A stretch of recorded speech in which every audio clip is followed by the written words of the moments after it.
Okay, so welcome to the Extremophile edition of your field class. We have a very globally rare ecosystem here. This is pavement Alvar, A-L-V-A-R. The only places that this type of association exists are around the Great Lakes, and then also in the Baltic Sea. There's very few remnants of it because it was very convenient to quarry the rock off. It's a highly valuable rock to quarry and to use. When we're talking about succession, I can't think of a better place to look at it because you can see it as a timestamp in succession, going from that bare rock to the early colonizers, primary succession, and then launching into secondary succession after those soils are built. Living on this rock is a little difficult. It's brutal out here. This is as brutal gets. Maybe that's why they invented metal. They all hung out on Alvars instead of the woods originally, all those metal bands. But anyway, this rock is very basic. Alright, so the pH of any primary soil is going to be 8.4 to 8.8, and so you have to be able to deal with that. You have to be able to deal with it being extremely wet and extremely dry. And by extremely dry, it is absolutely horrible to be out here in the middle of summer, but it is totally worth it because it's just littered with blazing stars. It's a very beautiful place. The site that we're at is Lakeside Daisy Nature Preserve, State Nature Preserve, out on Marblehead, near Lakeside. The namesake is the Lakeside Daisy, which is named after Lakeside, the Chautauqua.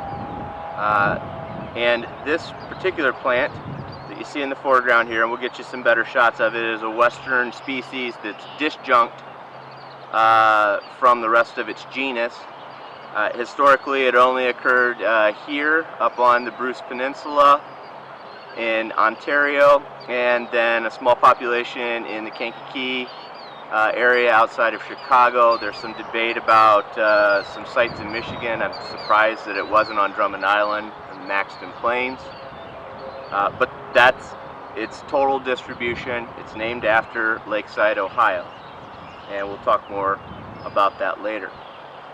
But not a lot going on out here right now, so that's going to allow us less distractions to get in and focus on these soils.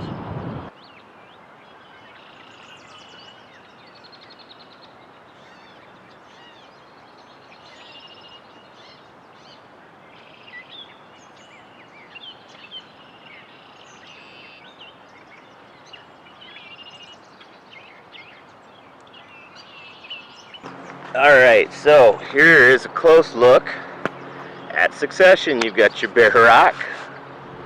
Alright, you've got minerals here. These can be chemically weathered, so this has had some acid rain hitting it. Not knocks and socks. Alright, weathering it down. But aside from that process, you see here you've got some plucking. These are rough stones that are broken away. They begin to trap water in between them. You get these early biofilms. Looks like some goo. Goo. Okay, but there's all kinds of things living in this.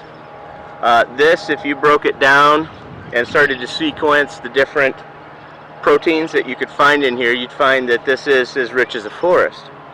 Okay, there's different cyanobacteria, different funguses, different algae, all different types of algae living in this what we call a cryptobiotic crust. Then you get some of your mosses growing on top of that. These mosses likely have a symbiosis with bacteria that help them to fix nitrogen. So there's lots of phosphorus available here, not so much nitrogen. You get some different algae. So this is one of my favorite. I need to find out what it's called. All right, these algae love growing in these environments, and they'll be completely dried out and gone come summer. And then you start having these primary successor plants, colonizers. All right, we're building more and more biomass as we go along, and that's pretty much the process. Then the seeders start coming in. You're getting larger and larger organisms, and that's pretty much succession in a nutshell.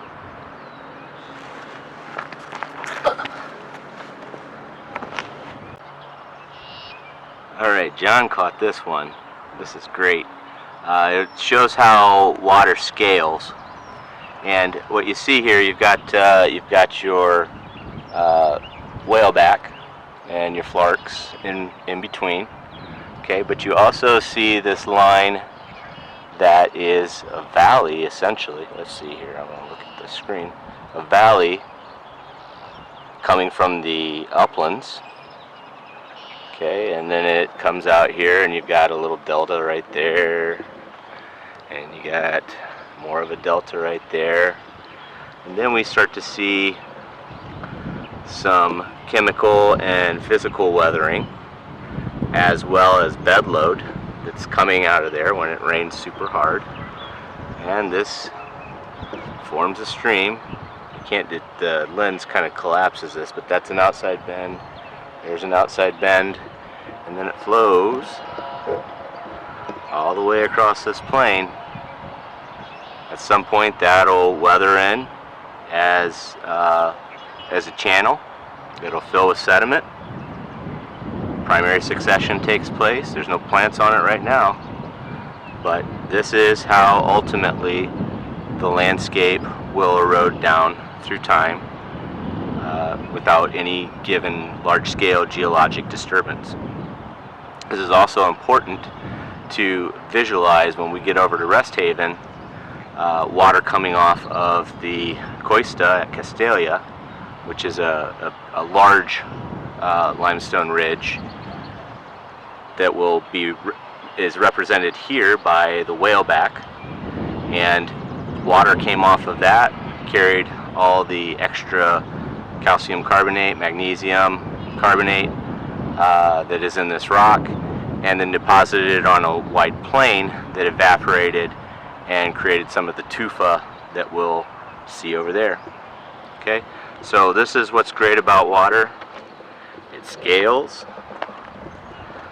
You're coming from the highlands over here and down into the valley and out onto the plain.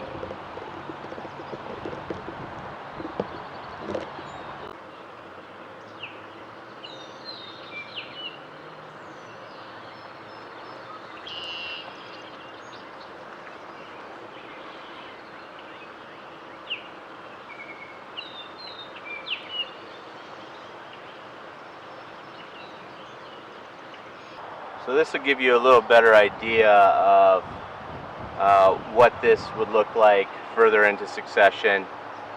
The areas that we're showing you out there where it's just wide open bedrock, a lot of the soils had been scraped off.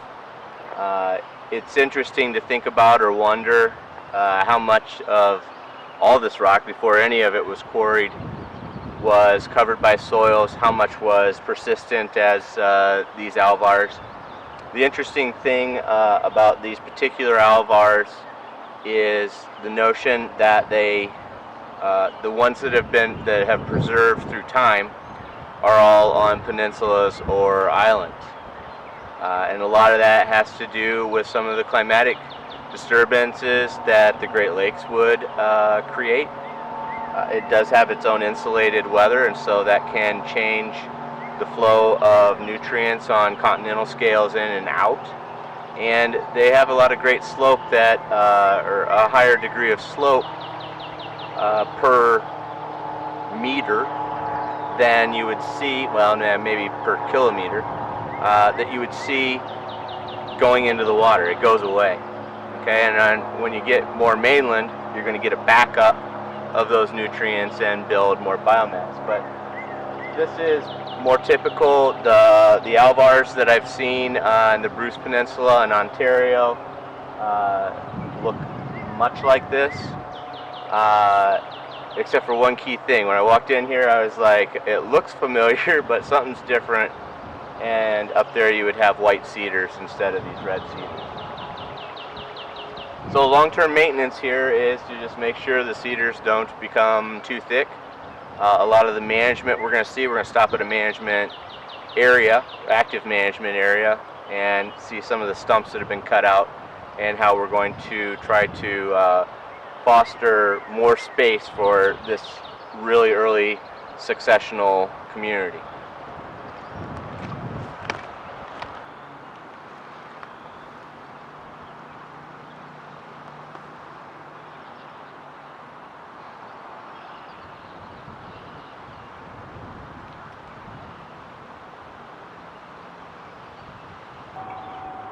So while I got this airplane flying around, we might as well start talking about these lakeside daisies.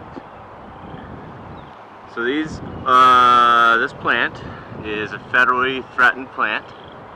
It's again named after Lakeside, Ohio. It's a western disjunct. The rest of the genus, there's lots of species in the genus, lives out west, post-glaciation. There would have been lots of bare rock environments like this all across the continent. This particular species was one that branched out during that time and has been able to persist in these bare rock Alvars through time. You could probably get this to grow in any kind of limestone soil. So long as you've got this marley. This is a very calcareous, chemically weathered rock that's precipitated in these divots, and that's where they like to grow. They'll grow in garbage piles in a quarry. They're a pretty tough customer, but their distribution is extremely limited. Currently, and I said this before, it's here on the Marblehead Peninsula, Bruce Peninsula. There's a debatable patch in northern Michigan, and then an extirpated patch southwest of Chicago in the Kankakee area. But it's a kind of interesting look. At Irwin, we were talking about hybridization. This would be a vicariant event where you have geographic separation, some time, and you're going to evolve to different conditions, and this one has evolved to the Great Lakes. So this is a Great Lakes endemic, is another way of talking about this particular plant. It's the namesake for the preserve here. We're going to see lots of them over on a constructed area, but enjoy the views.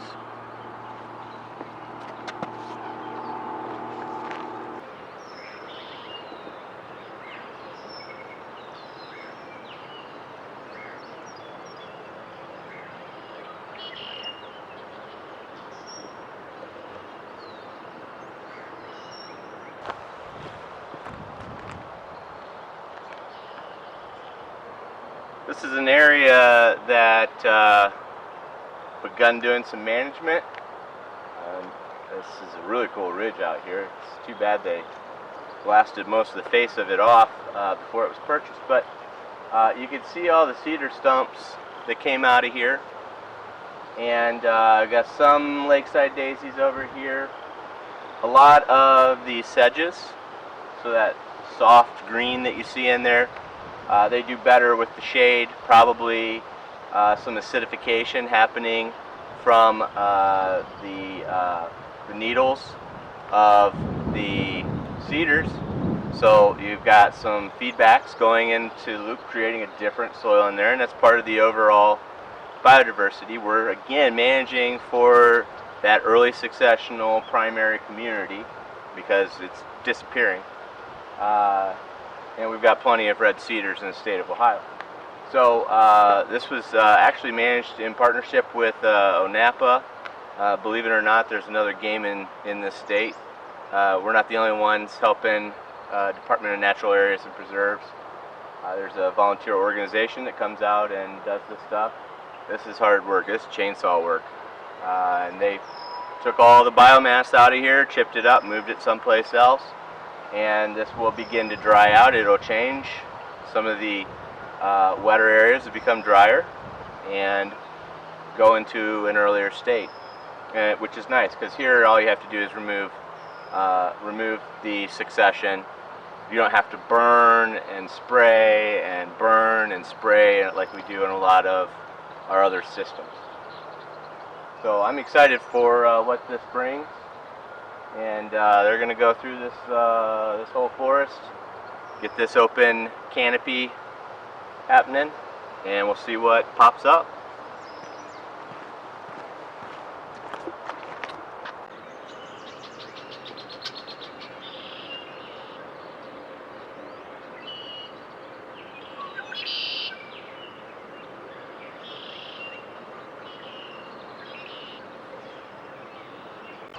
Alright, so this is kind of fun. So this is the public portion of Lakeside Daisy Preserve, and you see the namesake in here. This is a constructed ecosystem. This is a novel ecosystem. Okay, we'll be reading some papers about that and what that means. But essentially here you can see you just got there's some soil, there's bare rock. I don't know if it's really soil, there's the clay anyway. In places where there's more water, there's more accumulated. It's rinsed it out of these rocks. So you think about this as a hardening of the surface. All the materials that have weathered off flow away. But something that's really important to notice and understand here is how evenly distributed the daisies are compared to out on the Alvar. And what we've done in this particular place at this preserve is created a hyper volume of resources. So they need sunlight, water, nutrients, all those kinds of things. That is exactly what they want. It is by accident, probably. They noticed this area was very well colonized by the daisies.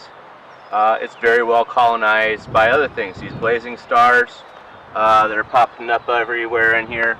I mean, my actual favorite time to come visit this place is in August, when you have all these flower spikes of purple popping up out of this soil too. So again, really early succession, but there's a lot more nutrients available, distributed evenly across, or more evenly across the entire environment, and that's allowed them to have this broad distribution instead of those clumps like what we saw out on the actual Alvar. But the main point here is this used to be a quarry. This is a human landscape. Okay, and a lot of times I'll hear a good story about how mining did all this work and then put the environment back. It's not the same as what was historic. This doesn't really have a context. This is a big garden essentially on a parking lot. If you dumped petroleum in here, you'd make asphalt. Okay, that's what this stuff likes. And it's kind of strange to think that we don't have enough parking lots for this species to be everywhere, and we could do that.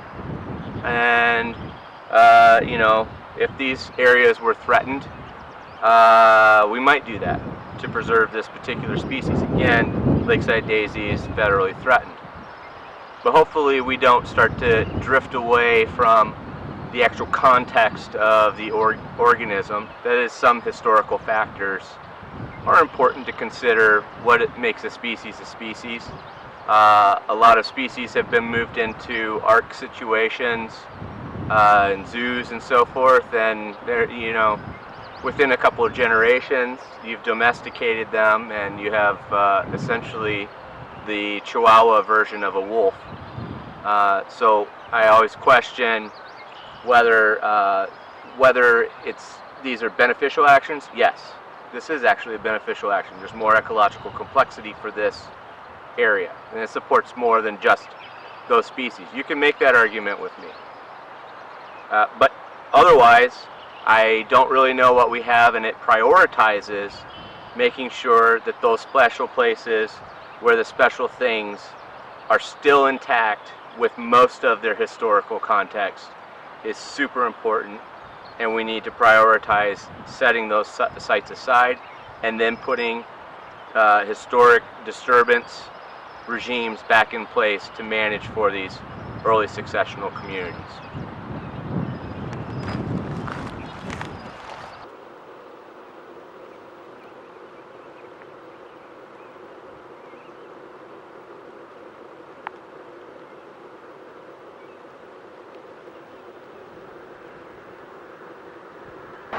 Alright, this is Cold Creek, and this is a completely stream-fed channel, spring-fed channel.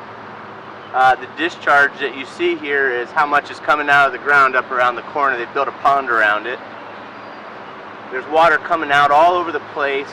We're on the south side of Sandusky Bay now, but we are on the west side of the Columbus Formation, Coista, the same thing that we've seen that we saw through the quarrying out on Marblehead, same formation.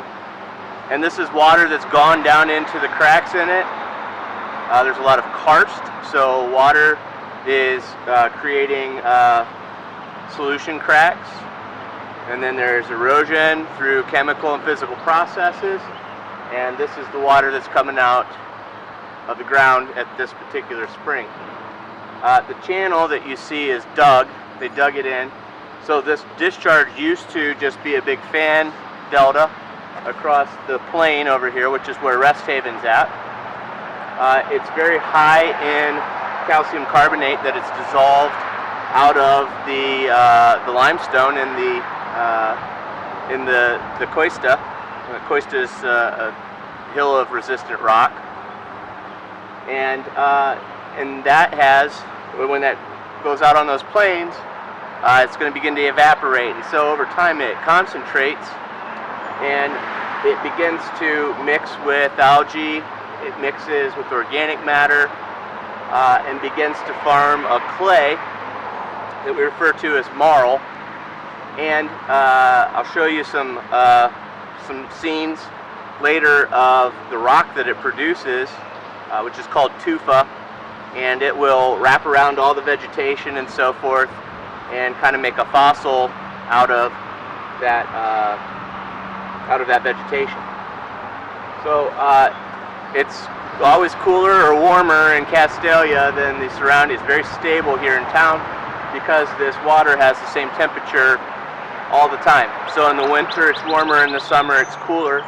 It used to be a vacation area. They've built this channel and then built the Castalia hatchery is a part of that channel now. They use that water to keep trout going. There's trout in here, rainbows and browns. More interestingly, and I'm going to try to get some scenes of it underwater here, are the amphipods that swim around in here. I don't know what they are. I know they're amphipods. It'd be nice if somebody would tell me what they were. Lots of stickleback in here, brook stickleback. So we'll see what we see there, and then we'll head up, get some shots of tufa, and head out onto the Resthaven Prairie, or the Castalia Prairie, to look at what remains of that. Okay, so I wanted to come by here to show you what marl looks like, because most of this has been mined off of Resthaven, where we're headed next. This is the gate to the Castalia Blue Hole. This used to be a vacation area. Because of all the spring water coming out of Cold Creek, Castalia will maintain a temperature that's much lower in the summer and much higher in the winter. because of some of the thermal stability.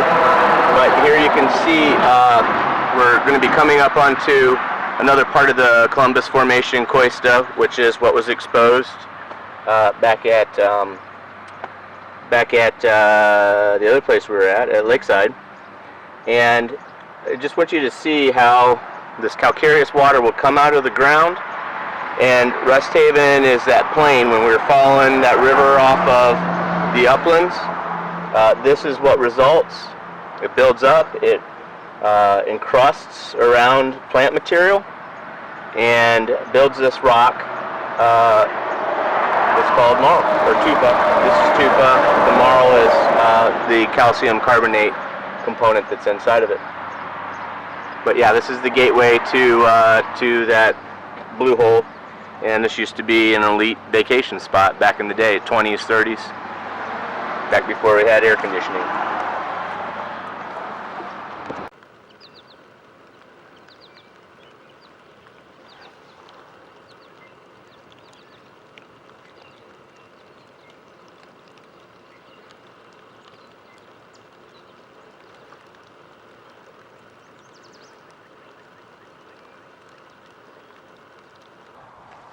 Okay, so this is the Castalia Prairie.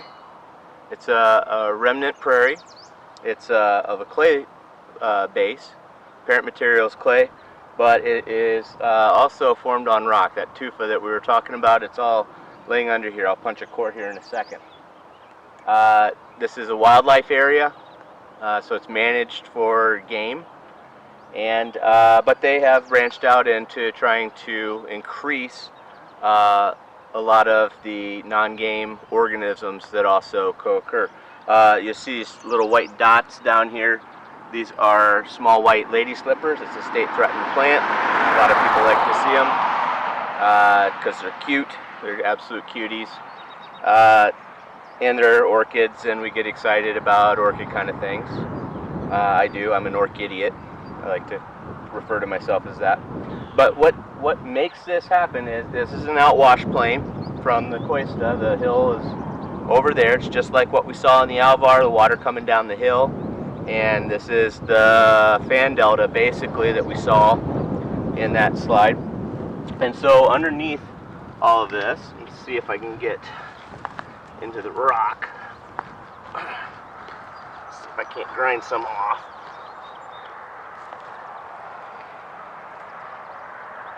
Got a little bit. Okay. And you're thinking about that soil building itself up. Down in here you see these little pebbles. That's some of the tufa. It's been crushed up. That's what this site was. It was a big tufa mine. So that's a little rock. And the clays have formed over time. This organic matter has built up over time. So this up here is almost all pure organic matter. Make a nice ribbon out of it. Okay, pure clay. Lots of organic matter. Okay, so we're storing a lot of carbon in here. This is a prairie. A prairie is woodland flipped upside down. The management is much the same as in the oak openings, mowing, fire. The thing we overlook though, and what you can see right now, we've got these little pockets of water in low areas across the landscape. As that organic matter builds up, it'll begin to contain more and more water. You get these feedbacks. You have fire, it brings it down, up and down, up and down, up and down. That's what it does. Okay, so these soils are forming on top of that gravel, so we're just a little further into succession than what we saw at the Alvar. The management here, this has been mowed this year. I imagine next year or in 2 years, they'll use prescribed fire and burn this. This is a wildlife area. Again, they're paying more attention to non-game organisms. But the water's the real story. The water is what makes this a prairie. It's very wet, and then it's extremely dry, and trees don't function well in those circumstances. Okay, but we've ditched off the water. We don't leave this super wet anymore.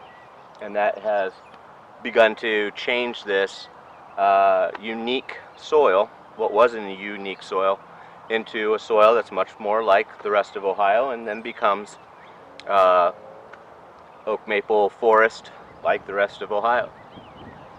Okay, so again, edaphic processes, the soils are the whole story here. You don't have the soils, you don't have all the species.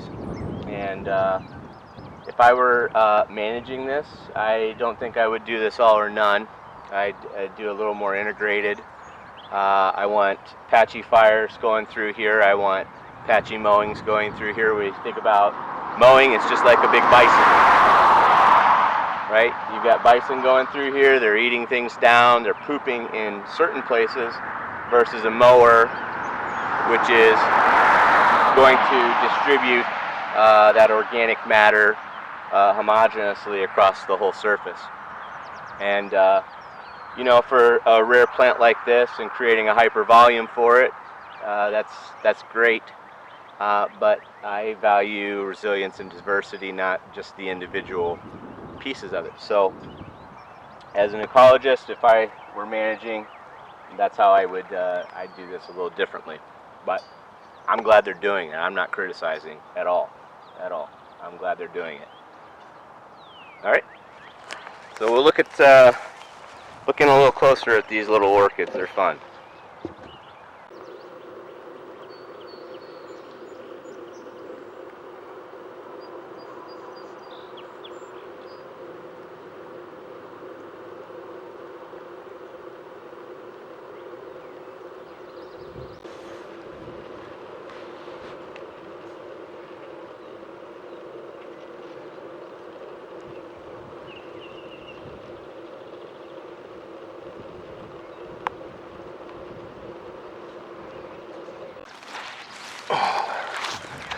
These guys are little cuties. I could just sit here and stare at them all day. In fact, I've done that before. These are white lady slipper orchids. They're pollinated by bees. It's kind of interesting. You see these lines underneath guide the bee so that they come up and stick their head right in the paulownia. They're a tricker, big tricker. They don't have a nectarary, so there's no gift to the bee. It's some good trickery. But that's pretty much all the lady slippers. That's what they do. When you're thinking about orchids, Ohio's got a bunch. I'm not sure the number is in the 40s. The upper Midwest is an orchid hotspot because they like these early successional soils. Florida's #1 in species, New York's #2, and Michigan's #3. And Michigan's probably got more extant species. I'm not sure the state of things in New York, but again, as we have succession go forward, we start to lose this type of diversity, and that's what orchids do. They're very good at dispersing themselves. They have tiny, tiny seeds. It's like dust, and it'll blow all over the place. So when we cut this stuff open, we reduce competition on them, and they do quite well. You get over in that grass behind me here, and you'll see the numbers are much more reduced. They're much more homogeneous out in these walked-on paths. All right, so there's animal trails again going through here, and the ones that are doing well this year may have been walked on last year. So they need that disturbance. Everyone wants to set nature into a curio cabinet. You don't need to do that. Trust me, they're into it. So yeah. So we're homogenizing this landscape for them, and but there are a lot of other benefits to that. A lot of species that are unable to maintain themselves across our regular landscape, our industrial and agricultural landscape, are preserved this way. All right, so I'm going to zoom in even closer on them. We've got some fun genetic stuff happening here as well.